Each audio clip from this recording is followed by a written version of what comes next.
విషయం ఏంటంటే నిన్న చెప్తున్నారు మిత్రులు, రేవంత్ రెడ్డి గారు రజతోత్సవ సమానంగా ఇంట్లోనే కూర్చున్నాడట, ఇటకెళ్ళి బయటకు వెళ్ళలేదట.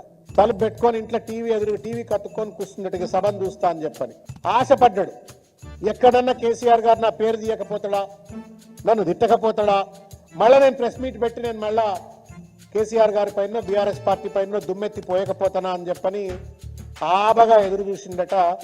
కానీ కేసీఆర్ గారు పరికరాల పేరు ఎందుకు బయటకు తీయాలా అని చెప్పని ఆయన శుతిమెత్తగా ఎవరికి ఏం చెప్పాలని అది చెప్పేసి, చెప్పకపోతే అలిగి రాత్రి అన్నం తినకుండా పడుకున్నాడు రేవంత్ రెడ్డి. నన్ను ఒక్క మాట అనడా రేవంత్ రెడ్డి కేసీఆర్ గారు, ఇంత పెద్ద మీటింగ్ పెట్టే ఒక్క మాట అనడా అని అననట్టు అర్థం కానట్టు అన్నాడు అని చెప్పని అలిగి అన్నం తినలేదట. మళ్ళీ ఆ బాధతోటి ఆ 4 మంత్రులను పిలిచి ఎట్లా నన్ను అనలేదు, కనీసం మీరన్న ప్రెస్ మీట్ పెట్టండి అంటే వాళ్ళు అడ్డమైనటువంటి రీతిలో కేసీఆర్ గారి పైన బీఆర్ఎస్ పార్టీ పైన అవాకులు చవాకులు వెళుతూ అబద్ధాలు అసత్య ప్రచారాలు చేసే ప్రయత్నం చేసినారు. దాన్ని మేము తీవ్రంగా ఖండిస్తూ ఉన్నాం.